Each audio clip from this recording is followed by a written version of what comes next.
Fala, Dailton. Tá chegando o áudio? Tá chegando. Agora sim, agora o teu áudio tá de Marvel, entendeu? Padrão Marvel. Não posso nem falar nada. Vou ficar calado, porque até calado eu tô errado, né? Bora dar só um tempinho.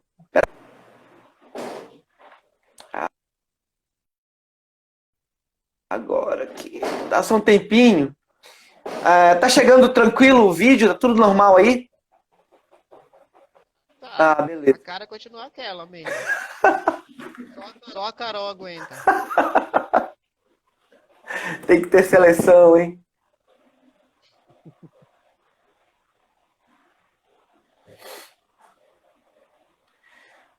Olha, a Júlia, inclusive.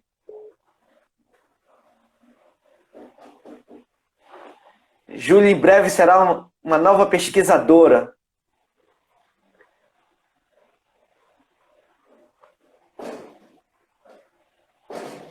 Oi, Flávia. Eu acho que a Júlia concorda comigo. É, eu, eu, A eu risadinha notei aquela dela. risadinha, sabe? Aquela risadinha Carol Conca, sabe?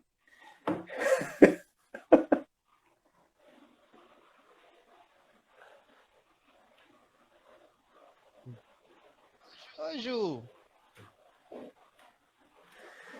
Em breve teremos novidades.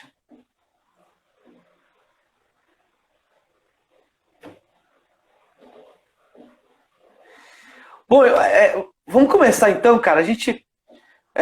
Até porque a gente tem um tempo bem limitado aqui no Instagram, o que na verdade é bem interessante. Então a gente. porque o horário na Globo é caro mesmo. É. Bom, gente, então a gente vai dar início aqui a esse bate-papo. É o primeiro do ano do nosso Circuito Nerd. E. Deixa eu olhar uma coisa aqui. Tá. E, cara, é muito legal a gente pensar o quanto que o Circuito Nerd andou esses anos todos. Né? Começamos com um simples bate-papo de amigos lá no auditório. Depois conseguimos criar um projeto. Esse projeto virou um trabalho de extensão, né? E hoje, basicamente, o Circuito Nerd tem aí o respeito e, principalmente, ele tem o amor, né, de muita gente que gosta de todo o trabalho que foi feito. Adailton, você que foi um dos caras que no começo incentivou esse projeto todo. Como é fazer parte disso, cara? Como é pensar um projeto como esse e esse mundo nerd, esse mundo que envolve aí o cenário da cultura pop? Como foi isso, cara? Como é que tu vê isso aí? Cara, é assim, existem muitas coisas parecidas assim nesse Brasil afora. E a gente ter iniciado algo como você falou, de uma conversa entre amigos e tomar a dimensão que o projeto tomou, apesar de a gente ter parado aí, como o mundo todo parou, né, por causa da pandemia, eu penso assim que é mais uma forma da gente conseguir difundir essa cultura que até um tempo atrás era uma cultura descriminalizada, né? Uma cultura que não era vista com bons olhos. As pessoas, quando se falava em universo geek, universo nerd, torciam logo a cara, principalmente aquele público que se autodeclara culto, né? Cult, aquela coisa mais, assim, social, mais formal, entendeu? Então não se vê com bons olhos, até porque lá atrás, na década de 80, a gente via que o termo nerd era uma coisa bem escrachada mesmo, não tinha muito a ver com o que é hoje, que é uma gama de coisas, de situações, de formas de se gostar de algo. É o action figure, é o quadrinho, é o cosplayer, é o filme de super-herói, é o filme de ação, é aventura, é o colecionismo, não só desses itens, mas de outros itens. são formas comportamentais, na verdade, né? Então já se criou um respeito quando a gente conseguiu alcançar essa dimensão aí. Pô, isso é muito E o nosso bacana. projeto, e o nosso projeto mais ainda porque a gente conseguiu aliar a tudo isso, a fazer o que gosta, brincar do que gosta, e mesmo fantasiar de super-herói para os nossos eventos, promover a cultura geek. Ficou mais bacana ainda porque a gente conseguiu trazer um ar sério também, porque a gente aliou o social, como você sabe, né? A gente tem as nossas ações sociais dentro do projeto, e isso engrandeceu mais a forma que essas pessoas que viravam a cara passaram a ver esse tipo de cultura que a gente vive. Se tem uma coisa bacana que é louvável, que hoje, quando se pensa uma estrutura de discurso para pensar essa cultura pop, essa cultura nerd, essa cultura geek, ela parte realmente de algumas ações que tem muito a ver com isso que você acabou de falar. A partir do momento que você coloca dentro de uma faculdade, como é o caso do embrião, né, Circuito Nerd, que foi ali na Estácio, e que envolveu principalmente todo um lado que tinha reflexão, que tinha crítica, que tinha debate, ou seja, acima de tudo, nós envolvemos esse cenário dentro principalmente de um olhar respeitoso, né? E se bem me lembro, né, quando tu foste aluno lá da Estácio, na tua formação, o teu TCC foi voltado para justamente estudar esses cenários. E um desses cenários, que vai ser o papo principal aqui, um desses cenários é justamente o cenário do colecionismo, né? Fala um pouco para a gente aqui como é pensar o cenário do consumo, né? Esse consumo principalmente da parte de quadrinhos, e como é que hoje ele se coloca dentro, principalmente dessa lógica que nós temos agora nesse momento, né, de consumo de quadrinhos. Se tem uma coisa que é bem interessante, se bem me recordo do teu trabalho, de conclusão de curso, é que ele fazia principalmente uma análise de como esse consumo, principalmente de quadrinhos, estava saindo de um determinado estágio, ou seja, aquele de compras de banca, e entrando numa outra coisa, né? Que coisa é essa, cara? Como é que tu vê essa história? Como eu acabei de falar, é tão inacreditável a dimensão que o universo geek tomou, que a gente conseguiu ver a possibilidade de incluí-lo no próprio meio acadêmico. Não só a minha, mas muitas pesquisas acadêmicas na faculdade surgiram a partir da cultura geek, como você bem sabe. Houve conclusão de curso com temática de Star Wars, com temática de Harry Potter, com temática de filmes do Spielberg, enfim. Houve uma explosão, um boom, sobretudo nos cursos de comunicação, mas isso também não ficou restrito só aos cursos de comunicação. Tem outros cursos que também se inclinaram um pouquinho para a cultura geek. E o meu trabalho de conclusão de curso, como você falou, abrangeu justamente o universo específico dos quadrinhos. Aquela problemática, né, que com o advento das novas formas de comunicação digital, aonde foi parar o consumo físico dos quadrinhos, né? E eu vi a possibilidade de aliar uma pesquisa acadêmica, veja só, com aquilo que eu amo de paixão, né? Eu sou colecionador de quadrinhos desde os 6 anos de idade. Aí você imagina, decenalta, né? Isso é de passagem, decenalta de coração. Tem muita coisa Marvel também, tem muita coisa Marvete no meu acervo, né? Bem vasto, mas assim, decenalta de coração. Tudo que surgiu dos anos 80 para cá, quase na sua totalidade eu tenho. E eu nunca imaginei, no início de tudo isso, que um dia eu pudesse estar fazendo uma pesquisa acadêmica justamente com esse tema, né? E aí a gente foi a fundo, nós tivemos um trabalho, inclusive com a sua orientação, que nos ajudou a ver essa questão do mercado de consumo, onde ele foi parar, onde é que ele está hoje. Nós não vemos mais as bancas de revista como a gente via lá na década de 80, na década de 90, quando havia um boom, quando o quadrinho era uma coisa acessível, quando o quadrinho, por exemplo, era uma coisa que as crianças podiam trocar o dinheiro do lanche para comprar quadrinho. Quando não comprava pouco, comprava muito quadrinho. E, de repente, esse mercado meio que desapareceu diante do emaranhado da revolução digital, da revolução tecnológica que a gente vê hoje em dia. Então, a pesquisa foi muito baseada nisso, buscar dar uma resposta para isso, o que aconteceu com as bancas de revista, o que aconteceu com o colecionismo, do cara comprar figurinha para ir trocar, para brincar um bate-bate lá, para ver quem consegue mais figurinha, enfim. E aí a gente percebeu que o mercado, de fato, saiu dos nossos olhos, saiu do físico e foi parar dentro dessa caixinha aí que vocês estão vendo, essa caixinha quadrada retangular, que é o telefone, que é o tablet, que é o meio digital, que é a internet. Esse mercado, ele foi para dentro desse universo e ele não terminou, ele não se extinguiu. A pesquisa foi, assim, reveladora. Triste, de uma certa forma, porque no final a gente acabou entendendo e que a maneira de se consumir quadrinho como era antes, Opa.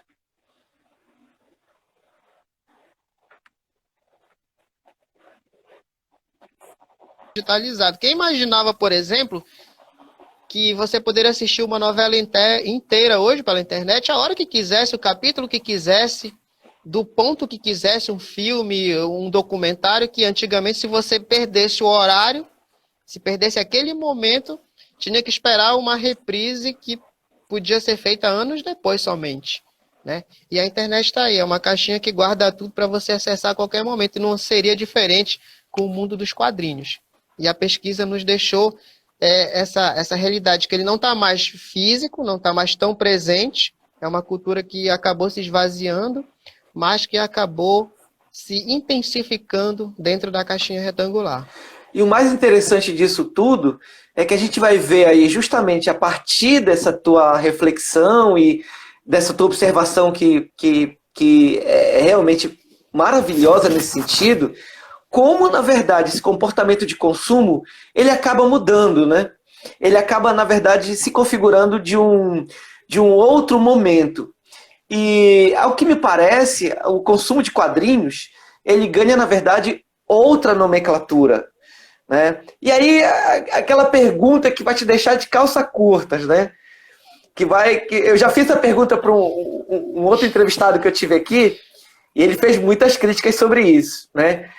A relação da questão do quadrinhos, o papel, com a questão do quadrinhos na tela, né? Como fica a ideia do consumo disso? Né? Tudo é quadrinhos, mas é a mesma coisa? O que se perde, o que se ganha? Rapaz, é assim, a pesquisa, ela mostrou uma verdade que o consumo ele apenas trocou de ambiente. O que se consome a partir da caixinha retangular ainda é o quadrinho físico. Ele só é encontrado agora na sua grande totalidade, de uma forma geral, por lá. Mas a maneira de consumir o quadrinho jamais poderia ser substituído pela frieza dos pixels de uma tela de celular ou de uma tela de tablet. A gente tem aí os PDFs digitais para você acessar a hora que quiser de uma edição número 1 que você jamais conseguiria por menos de R$ 100 no mercado, sobretudo na internet. Então você vai lá e acessa a número 1 do Superman de 1938, que custa, para quem tem essa edição, aproximadamente 6 milhões de doletas. Nunca vou ter essa grana para ter. Aliás, que 1938 já são quase 100 anos. Ela deve estar bem estragada a essa altura. Mas, enfim, a coisa do pegar, do sentir, do virar a página, tá entendendo? De sentir a textura do papel. Isso é insubstituível. Eu, particularmente, como colecionador, inclusive, eu tenho umas atitudes assim que as pessoas até, sei lá, ficam atônitas. Eu gosto de sentir o cheiro do papel. O papel novo, principalmente. Aquele papel da banca, aquele cheiro de banca, sabe? Ainda sinto muito isso por exemplo, numa banca que tem lá na Cidade Nova, lá, eu acho que é no meio a meio, que tem grandão lá, eu esqueci o nome, que até abriu um próximo da gente aqui na Senador Lemos. Tem uma banca lá que tu sente o cheiro de quadrinho, cheiro de papel impresso novo de longe. Isso é fascinante, sabe? Pegar uma revista, como eu vou pegar agora aqui, entendeu? Pegar aqui, ó, deixa eu ver o que eu tenho aqui, ó. Injustice, zeradinho. Sabe, sentir esse cheiro do papel, uma coisa que não tem preço. Para os fãs do cinema, nada substitui uma sala escura, fechada, sabe? Aquele ambiente nostálgico de cinema. Uma tela de TV não substitui isso. É a mesma coisa quadrinho.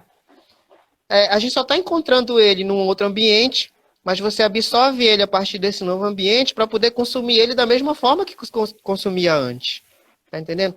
A pessoa que criticou, ela deve estar coberta de razão, porque não dá para você sentir a mesma coisa no formato digital. Infelizmente não dá. Há quem goste. Pois é. Principalmente as novas gerações, o colecionador de hoje. Então, nesse sentido, a nossa conversa, na verdade, era sobre desenhistas, né? Não exatamente consumidores, mas desenhistas. E o papo rolou muito em torno da ideia de espaço de promoção. Nesse sentido, né, o espaço de promoção para esses profissionais, né, inclusive não foi não, acho que eu entrevistei aqui no canal do Circuito os 3 e 4 desenhistas, e todos eles basicamente disseram a mesma coisa. O espaço que se tem para construir a produção é muito mais interessante. Só que, naturalmente, são outros elementos que estão envoltos aí, né? Claro que a questão de espaço para desenhistas, roteiristas, acaba sendo, digamos assim, promissor. Mas a ideia, especificamente, do quadrinhos de papel, principalmente agora, nesse cenário em que se pensa sustentabilidade, em que se pensa uma série de conceitos, ele ganha um relevo de uma discussão tanto crítica, né? Outro dia eu estava conversando contigo sobre as editoras aqui em Belém, as editoras inclusive no Brasil, o quanto que elas, na verdade, estão caminhando para construir o que teoricamente nós chamamos, né, do espaço da cauda longa. Explica para a galera que está aqui o que é isso, Adailton. Coisa do nosso teórico, né, Chris Anderson, que talhou muito bem esse conceito num dos seus principais livros, que tem esse título aí, A Cauda Longa, né, que é o espaço novo onde o que era top no passado continua top, só que em outro ambiente, né?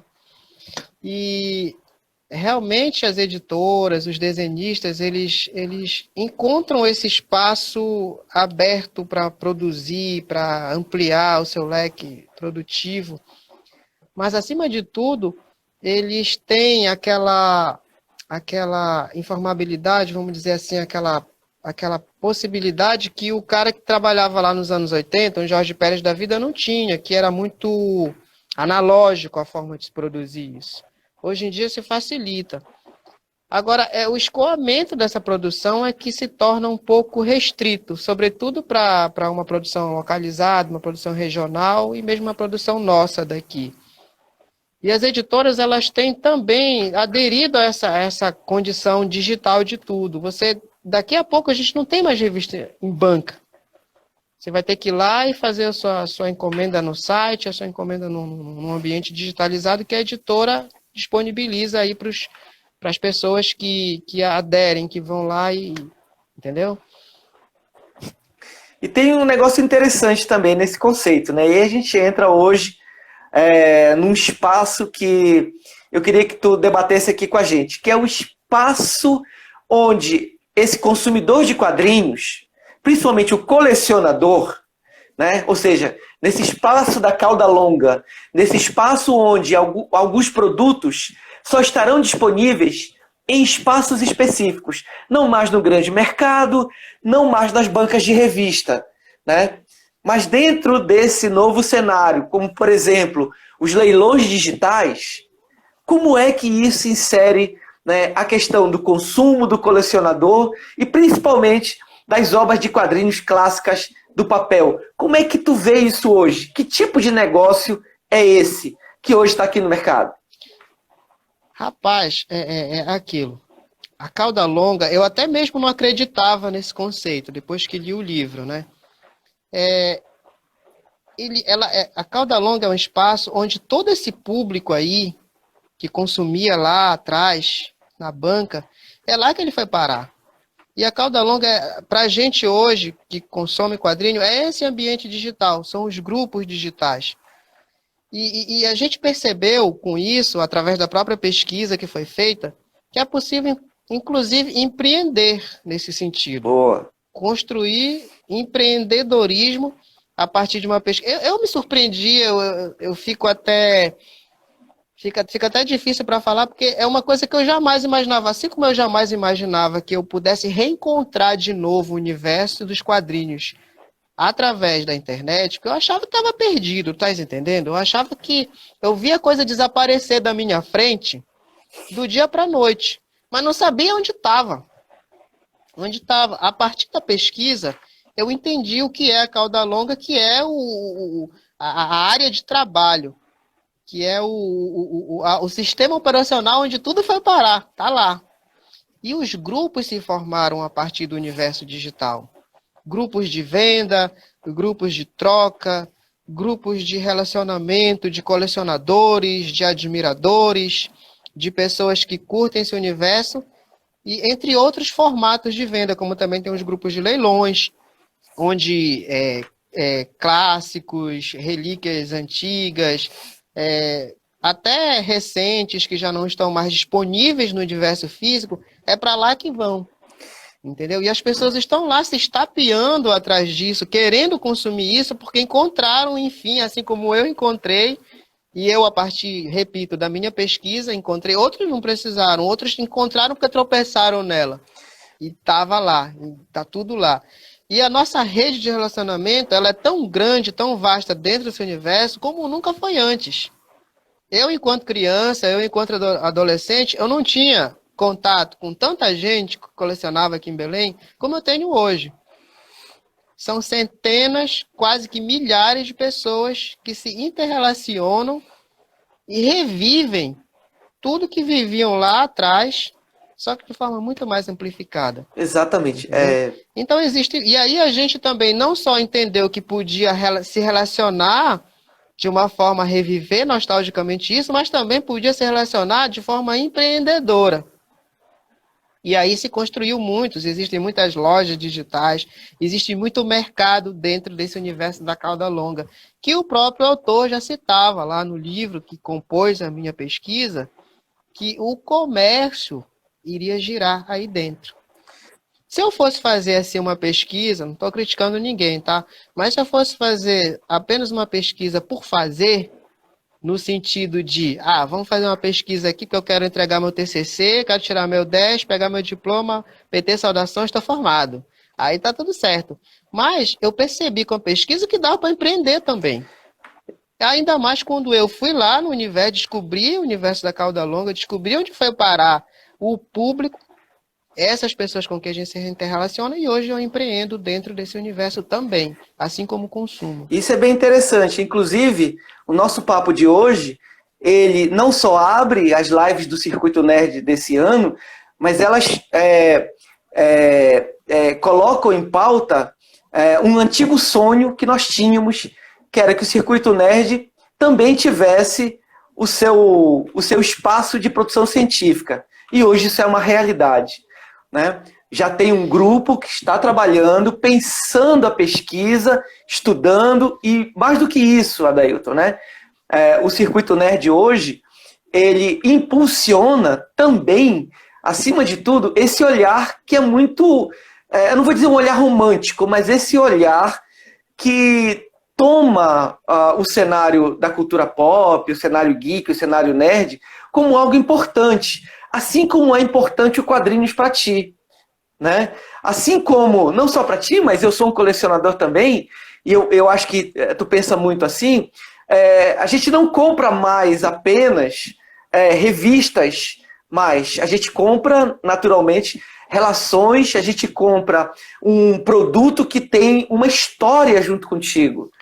Né? Eu penso que esse é o grande barato hoje de pensar esse cenário que está aí, né, desses grupos de colecionadores com essas obras. Inclusive, o teu grupo de leilão e troca, ele, semana passada, semana retrasada, ele trabalhou os número 1, fez aí os leilões dos revistas número 1, né?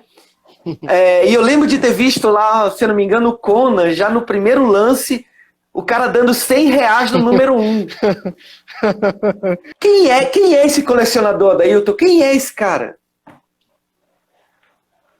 Cara, antes de eu te responder essa pergunta, eu quero te dizer que tem outra coisa que eu também não acreditava. Como o universo da internet, enquanto a gente não participa dele, nos torna incrédulos, né? Eu não acreditava que um projeto como o nosso, apesar de ter surgido dentro de uma academia, fosse emplacar com a pesquisa.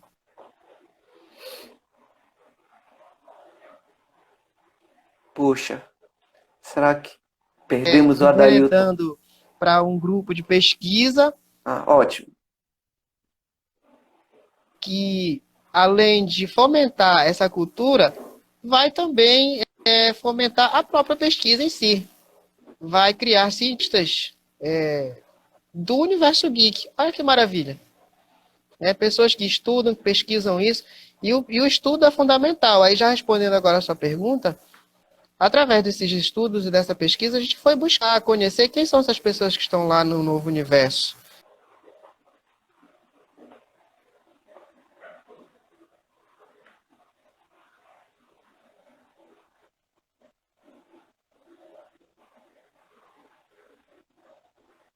Sucesso. Muitas vezes é um cara que mora numa cidade interiorana, que tem poucas bancas de revista.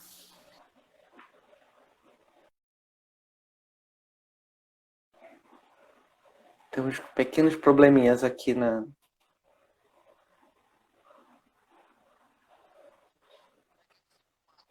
Aqui no telefone acabou cortando o sinal. Oh. Tá me ouvindo agora? Tá, vai lá. Pois é. Então, assim, a gente foi descobrir, pesquisando, quem é essa pessoa. Então, ele é aquele cara que normalmente vivia num ambiente que não tinha acesso aos quadrinhos, a bancas de revista. Era um cara que estava no início da adolescência, que contava ainda com a grana dos pais para comprar um HQ. Era um cara que ou tinha e deixou passar muita coisa, que hoje busca avidamente nos grupos da cauda longa, do universo digital. E esse cara que hoje, 20, 25, 30 anos depois, já se resolveu financeiramente, já está estabilizado financeiramente, já pode gastar uma grana à parte para consumir ou para repor uma coleção que perdeu. Então a gente foi buscando entender quem é quem. E entendendo quem é quem a partir das pesquisas acadêmicas, a gente veio ver que está aí o público, está aí uma forma de fazer a ele o que ele busca e fazer empreendedorismo a partir disso, a partir dessa pesquisa. No meu grupo lá, eu tenho aproximadamente 230, 240 integrantes, e na sua grande maioria não são meninos de 15 anos, nem de 20. Na sua grande maioria são pessoas acima dos 40 e até passando de 60. Eu tenho clientes ali de 62. Eu tenho um cliente lá do Rio Grande do Sul que ele tem 65 anos e coleciona quadrinhos como se fosse um garotinho de 10 anos de idade.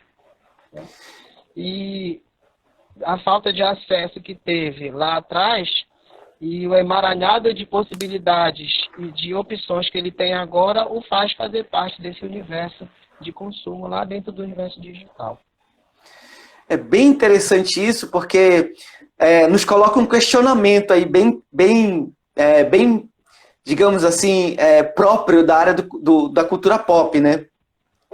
De certa forma, esse consumidor que hoje já é um consumidor, digamos assim, de uma certa faixa etária, né? 30, 40 anos, 50, estabilizado até financeiramente, mas que, de alguma forma, constrói uma identidade, um relacionamento com as histórias em quadrinhos, né? Talvez o valor em si que ele paga nem seja o grande chamariz, né? Essa revista custa X, aquela revista custa Y.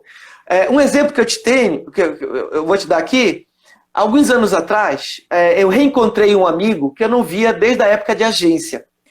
E ele era muito fã do Homem-Aranha, muito fã. Eu ainda não vi aqui em Belém alguém tão fã do Homem-Aranha quanto esse colega. Eu acho que eu conheço. Eu acho que eu conheço. Muito, muito fã esse camarada. E a gente se reencontrou, trabalhou junto em agência, e depois se afastou e tal. E essa coisa de Facebook acabou se encontrando. E ele me convidou para o aniversário dele.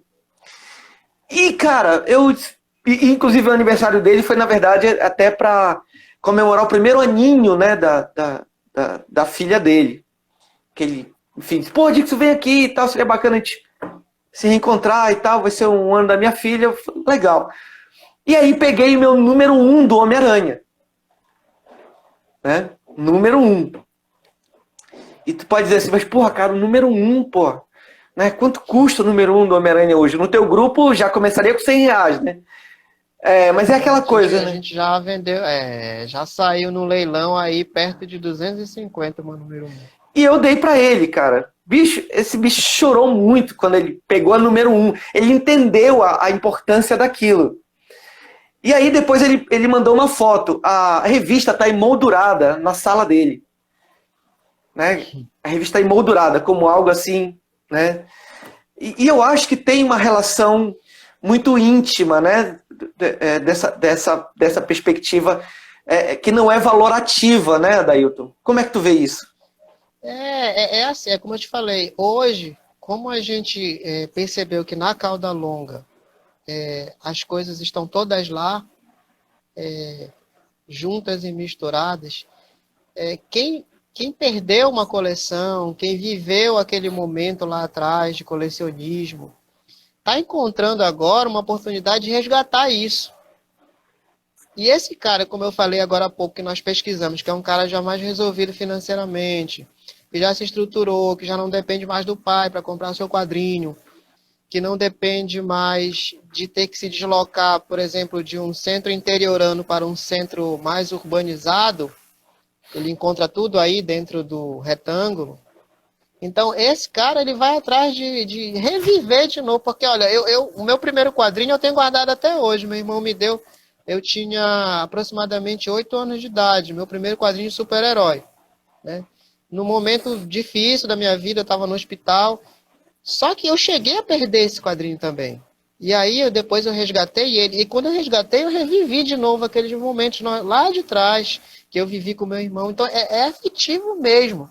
O cara que coleciona, ele não é mero colecionador. Ele é alguém que já viveu, tirando a nova geração, que tem que primeiro passar por uma experiência de outras mídias, como a de hoje, que primeiro precisa ver um super-herói no cinema, para depois passar a consumir. O lado de trás não, ele viveu na essência isso. Só que ele viu desaparecer da frente dele, como eu acabei de falar agora há pouco. O universo físico, impresso, foi tragado pelo novo universo digitalizado. Só que ele não foi tragado de verdade, ele apenas mudou de ambiente. E quando se descobriu onde ele estava, esse novo ambiente, as pessoas estão buscando resgatar isso, reviver isso. Eu tenho um cliente lá, esse cliente do Conan que você citou agora há pouco, nós leiloamos no nosso grupo de leilões, acho que foi domingo passado, a número 1 do Conan, e era a edição original, porque existem duas, existe uma reedição e a original. A original de 1985, publicado pela Abril, e a reedição saiu ali em 1989, 4 anos depois. Uma tem um valor, obviamente, diferente da outra. Então, ele arrematou por uma bagatela de aproximadamente 140 a 160 reais, salvo engano. Foi isso. Aí, beleza, conversando com ele no dia seguinte, ele veio, né, dizer para mim que ele coleciona todas as número 1s, porque ele, enquanto era criança, ele tinha todas desde o número 1, tinha mandado fazer numa tigelinha de acrílico, de porcelana, não sei, as capas, ele imprimiu as capas de todas as número 1 e só essa Conan que ele não tinha. Só faltava essa. Aí ele disse para mim também que junto com essas número um, o pai dele tinha dado para ele uma caneca de personagens de quadrinhos, de super-heróis. Então ele estava celebrando com o arremate da HQ a memória do pai, a dele enquanto colecionador que era quando adolescente. E ele disse para mim que ele ia por ela no leilão até quanto desse, porque não era o preço do quadrinho, Exato. mas era o resgate de algo muito mais afetivo que estava em Exato. jogo para ele. Exatamente, cara. Eu vivi isso com o meu pai, né? Que deixou uma coleção do Tex incrível, desde o número 1, né? E claro que, assim, sem maldade nenhuma, minha mãe me ligou e disse: Marquinhos, tá cheio de coisa do teu pai aqui, eu vou jogar Só esse. tua mãe para te chamar de Marquinhos. Eu vou jogar isso aqui, eu quero limpar aqui, eu vou jogar esses textos do Forest. Não faça isso, pelo amor de Deus. Guarde aí que eu vou aí. Pelo amor de Deus, isso é algo assim. Não. Tá bom e tal. Né? Então, o meu pai realmente foi o primeiro que jogou um quadrinho na minha mão, e como a gente conversou um dia aí, foi um quadrinho de Tex, era o que ele lia, ele dizia Zorro, Zagor, Fantasma. Foi por onde eu comecei meus quadrinhos, né? Que ele colecionava tudo isso, e hoje tenho guardado com muito carinho essa coleção dele aqui.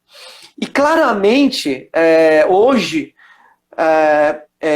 a leitura do Tex é muito mais voltada por uma relação afetiva que eu tenho com meu pai do que realmente a ideia da revista Tex, que por si só é uma grande revista, com grandes desenhistas, com grandes roteiros, né?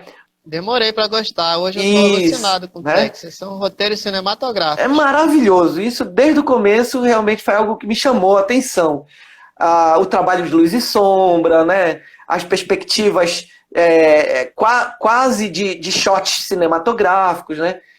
E aí, essa relação ela realmente se torna importante na perspectiva hoje desses quadrinhos que estão nessa cauda longa.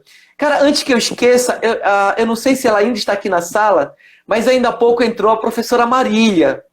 Eu não sei se ela ainda está aqui na sala, mas olha, professora Marília, um abraço, porque de todas as pessoas que estavam na Estácio naquela época, muita gente virou a cara para o nosso projeto. Muita gente. E uma das primeiras pessoas que olhou o nosso projeto e disse: vou dar o apoio, foi a professora Marília. Então, não sei se ela está na sala aqui. Professora Marília, muito obrigado. A gente agradece muito. Porque se o Projeto Nerd... A gente agradece muito, professora. Inclusive, ela do quadro de diretores foi uma das poucas, se não a única, que inclusive participava dos nossos eventos. Exato. Assim, é algo inestimável de se lembrar. Se o Circuito Nerd, né, tá na área até hoje, se deve muito, né? E aí, cara, quando a gente pensa nesse poder afetivo,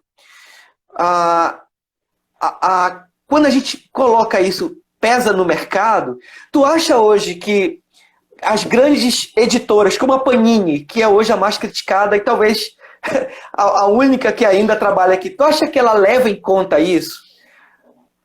Ou ela começou a construir um espaço de um consumidor, digamos assim, que compra quadrinhos não pelos motivos afetivos e talvez até pela questão de acesso aos quadrinhos, até porque eu fui comprar quadrinhos essa semana para minha sobrinha e caramba, cara, 14, 15 reais, meu Deus do céu. Cara, é assim, olha, na década de 40, 50 e 60, quando os quadrinhos bombaram no Brasil, quando o Adolfo Eisen fundou a Ebal, e a Ebal foi assim um expoente, o trabalho da Ebal foi aí de 30, 40, quase 50 anos publicando, a gente não sentia tanto a essência mercadológica na coisa. A gente via que realmente se fazia quadrinhos para difundir uma cultura para torná-la popular, acessível e, com isso, gerar recursos, gerar lucros para a própria editora.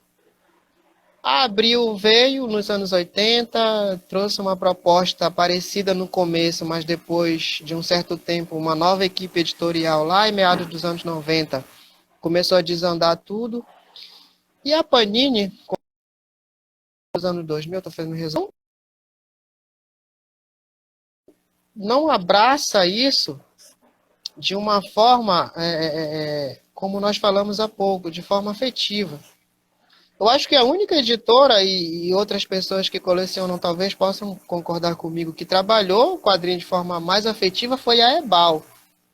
Nesse período que eu te falei, bem lá atrás, no início da publicação de quadrinho no Brasil. Hoje a Panini, ela se restringe apenas a vender. O mercado digital, onde está a cauda longa, ele surgiu a partir de pessoas que se deixam levar afetivamente pelo colecionismo. Os grupos de venda, como eu falei, os grupos de troca, os grupos de leilões de quadrinhos, não só de quadrinhos, a gente está falando de quadrinhos especificamente, mas tem de um tudo lá dentro. Desde action figures até LPs, enfim. A mídia toda, quase, que a gente era apaixonado lá nos anos 80, está lá. Mas surgiu a partir do consumidor, porque ele construiu esse ambiente lá para que ele possa se intercambiar lá dentro. Mas o meio físico hoje foi autodestruído por empresas, por exemplo, como a Panini, que não pensam assim em difusão de cultura, que não pensam em tornar acessível. Você vê, uma revista em quadrinho infantil, que lá atrás se comprava por um preço irrisório, hoje em dia não se consegue comprar mais por menos de R$10, R$8, uma revista em quadrinhos para criança de uma história só, 32 páginas. Turma da Mônica é quase R$10 um quadrinho publicado pela Panini. Então o que a gente vê é uma tentativa de se resgatar na marra uma venda que foi perdida para esse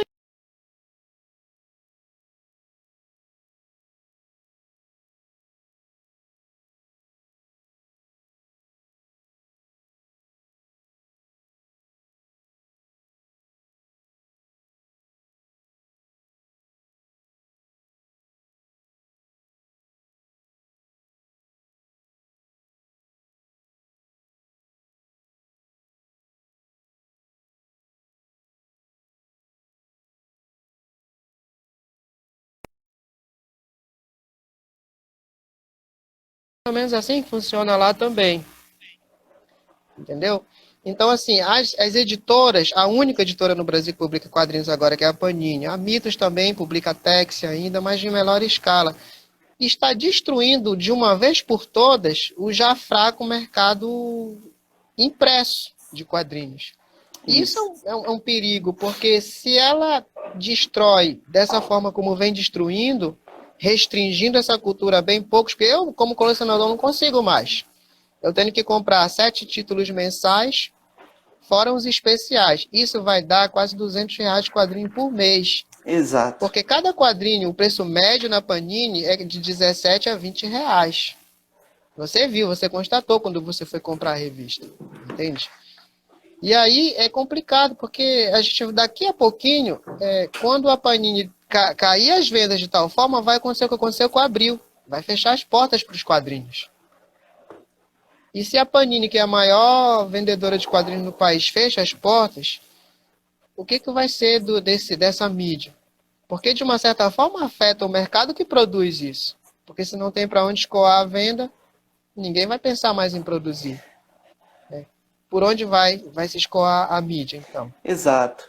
Então é bem complicado mesmo. E no novo universo digitalizado, não. Você encontra acessibilidade, por incrível que pareça. A exorbitância, como eu te falei, é só naquele item de valor afetivo. Mas, de uma forma geral, o que está lá dentro, a grande maioria não é de valor afetivo, é de compra e venda convencional. E um quadrinho lá dentro desse universo é bem mais em conta do que se você fosse comprar em banca mesmo. A gente não expandiu bem a questão, digamos, dos gêneros de quadrinhos, até porque a gente tem muitos universos, mas efetivamente, até porque a gente está quase terminando, como tu vê o futuro dos quadrinhos, principalmente na questão de gêneros, não só heróis, mas essa nova leva, principalmente de... A gente tem aí uma galera de roteiristas, desenhistas e produtores paraenses trabalhando na internet, né? Como é que tu vê esse cenário hoje para pensarmos Há uma renovação de quadrinhos, então? Olha, eu penso que o mercado lá na frente é meio obscuro. A própria produção é meio obscura. A nossa produção regional, então, nem se fala, porque existe pouco fomento do poder público, existe pouco apoio também da iniciativa privada. Os caras que trabalham produzindo quadrinhos aqui no Pará, por exemplo, eles têm que arregaçar as mangas e muitas vezes e quase sempre tirar dinheiro do próprio bolso para poder produzir. Alguns poucos gatos pingados ainda conseguem um destaque, como muitos amigos nossos que você conhece que já conseguiram até alcançar o mercado externo. Mas isso aí dá para contar no dedo. De uma forma geral, é complicado por causa da falta de apoio financeiro, enfim, são N situações. E aí, as editoras vêm como a Panini e trazem esse bloqueio que eu acabei de falar. O cara que produz não tem apoio.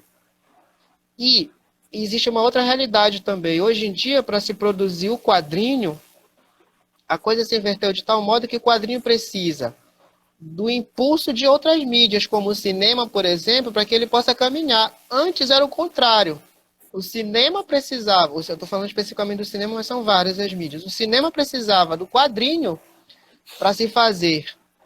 Hoje em dia, o quadrinho precisa do cinema para subsistir. Porque se o cinema, o seriado de TV, não fomenta e não impulsiona, o quadrinho fica estagnado, a produção fica estagnada também.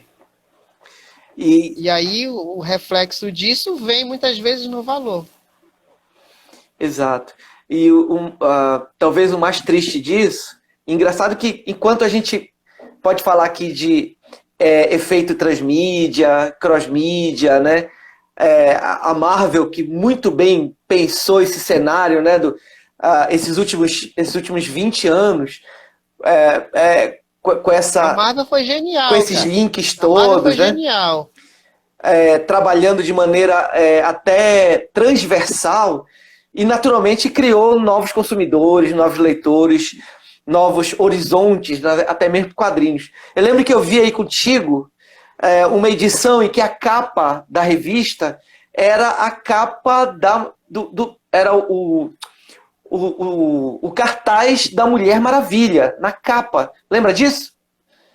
Né? Lembra, número 3 da Mulher Maravilha. Isso. Do Renascimento. Aí eu te perguntei, mas ok, a historinha que a gente vai ver lá dentro tem a ver com isso? Não.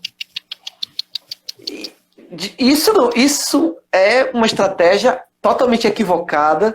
Isso não tem nada a ver com a ideia da transmídia e do conceito de convergência do Harry Jenkins, né?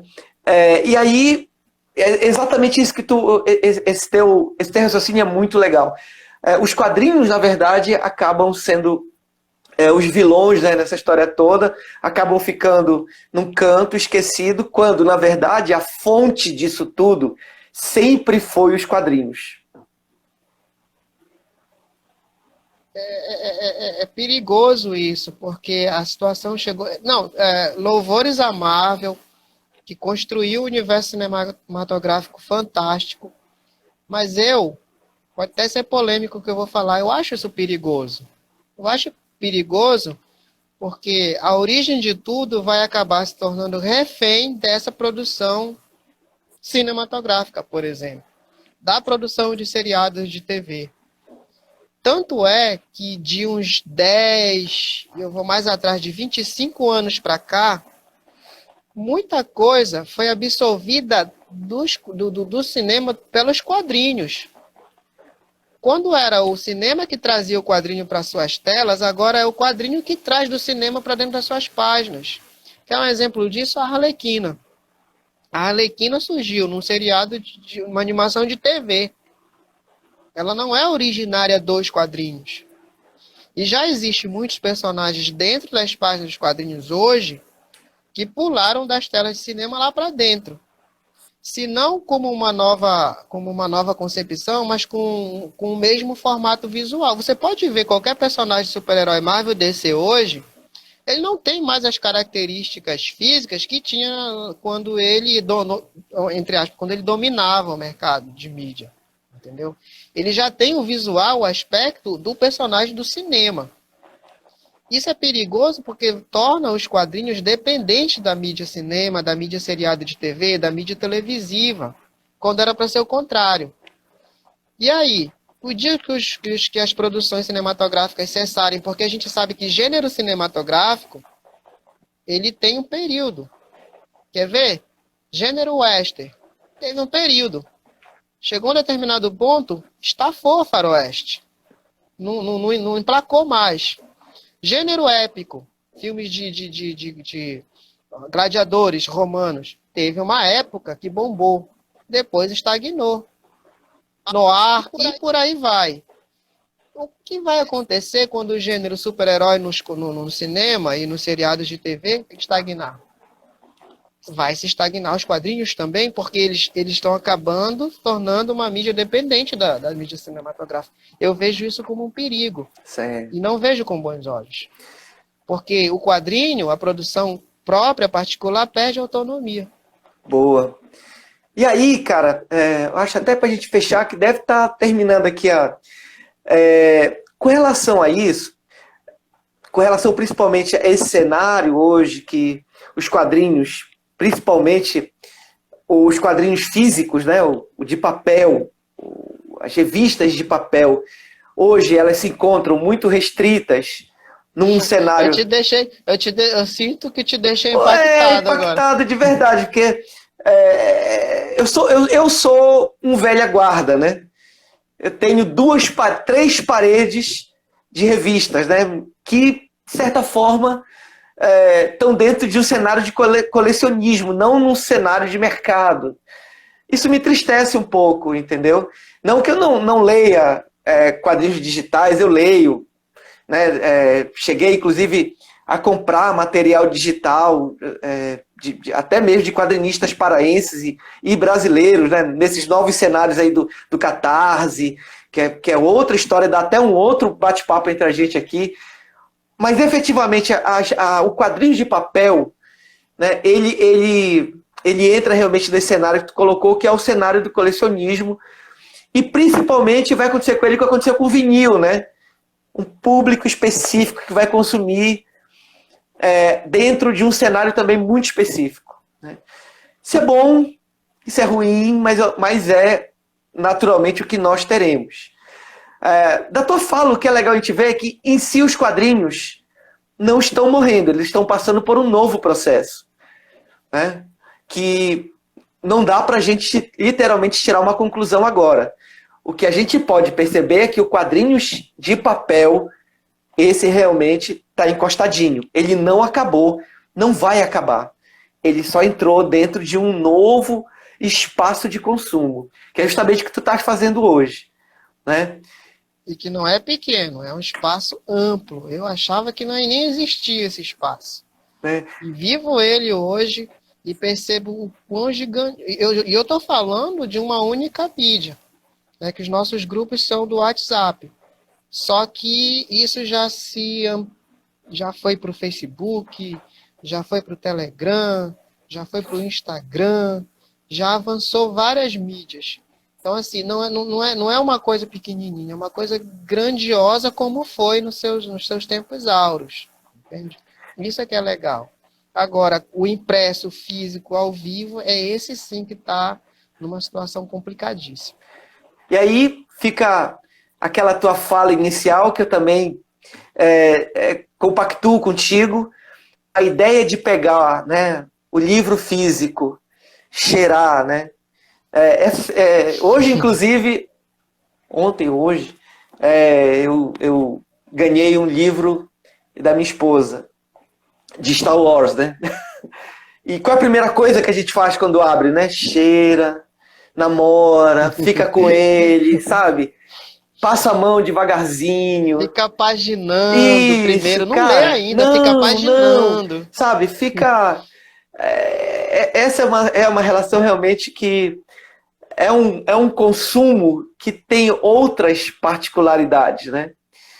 Eu acho que deve estar acabando aqui o nosso tempo, então eu queria que tu deixasse aqui, para a gente começar a fechar aqui, a questão dos quadrinhos do empreendedorismo. O que tu deixa aqui para a galera que eu acho que está aqui ainda nos ouvindo? Como que tu vê isso de maneira a se tornar algo importante para a questão do consumo hoje de quadrinhos, né? A partir até da tua experiência. Como eu te falei, eu descobri que era possível empreender dentro desse universo da cauda longa a partir da minha pesquisa de TCC. E aí eu fui buscar entender, e é o que as pessoas têm que fazer primeiramente, buscar entender quem é o público de quadrinhos hoje em dia. Aonde ele está e quem é ele. Quem é esse cara que consome quadrinho que ele não está mais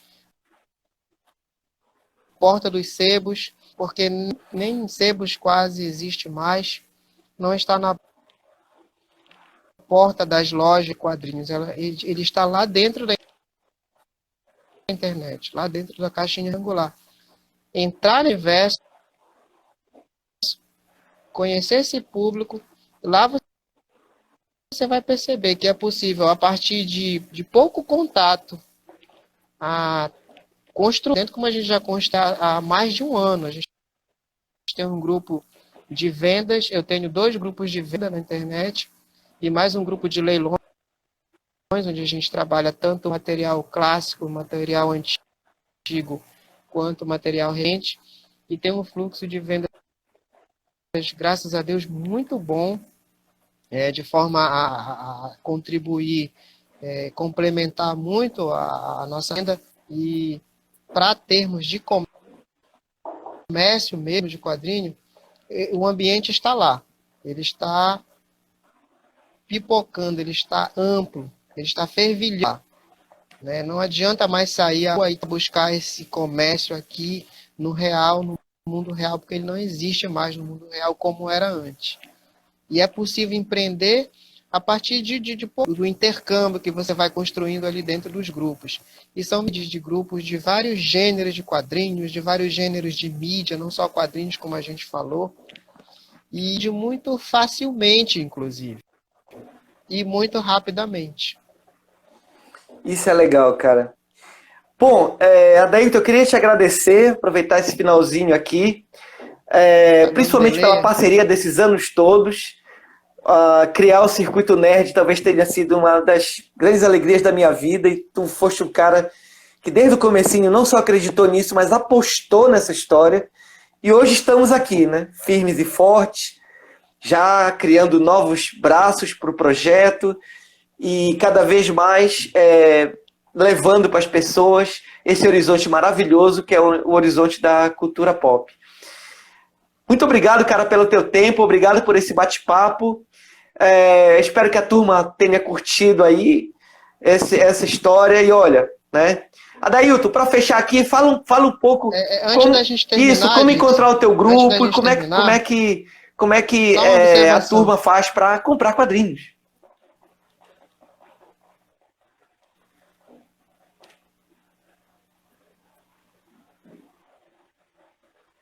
Tá me ouvindo? Oi. Pode falar. Tá me ouvindo ainda? Ok.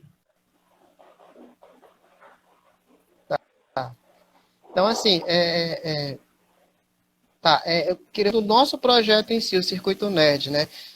Assim que for possível, né, para o nosso público que está assistindo agora, esse apocalipse zumbi passar, que a gente volta fazendo o que a gente sempre fez, fomentando o mercado de quadrinhos físico, como a gente sempre promovia as nossas feiras de quadrinhos lá na Estácio, trazendo o público para dentro das nossas salas de exibição, fazendo os nossos sorteios de quadrinhos, fazendo as nossas oficinas de quadrinhos, chamando profissionais de mercado, sobretudo do mercado regional, para que o público conheça esse profissional. O ideal do nosso projeto, acima de tudo, é fazer essa fomentação, não só apenas divulgando quadrinhos, mas fazendo com que as pessoas tenham uma experiência dentro desse universo. Do universo do quadrinho, do universo cosplayer, do universo geek de uma forma geral. E assim, a gente almeja, e a gente já está começando a rascunhar muita coisa para, se tudo der certo, se não nesse semestre, que eu não sei como é que ainda vão ser, ainda está meio obscuro esse semestre, né? Mas a partir do próximo semestre a gente está aí, firme e forte, ajudando essas pessoas que produzem a cultura geek a alavancarem seus projetos, tanto empreendedores quanto os projetos mesmo de cunho de divulgação. Cara, muito legal. Inclusive, um abraço para a galera da geração cosplay que entrou aqui. Um abraço, gente. Que saudade de encontrar vocês. Acabei Saudade de falar de cosplay agora. Pois é, cara. Né? Muita saudade mesmo das nossas loucuradas. Mas, enfim, com calma, persistência, a gente chega lá. Gente, muito obrigado. Adailton, cara, é um sujeito incrível, uma generosidade maravilhosa. Obrigado por esse bate-papo aqui incrível. E, gente, o Circuito Nerd, ainda por conta da pandemia, está no sistema remoto, né? A gente vai fazer muitas lives. O Circuito Nerd hoje, ele, inclusive, como eu falei aqui no comecinho, tem hoje um direcionamento para pensar a perspectiva da pesquisa, da crítica, da reflexão, do estudo do cenário da cultura nerd, da cultura pop. Ok? Então fica ligado nos nossos próximos bate-papos, fica ligado aí nas coisas que a gente ainda vai produzir. Valeu, gente. Muito obrigado, Adailton. Um abraço, meu amigo. Que a força esteja contigo.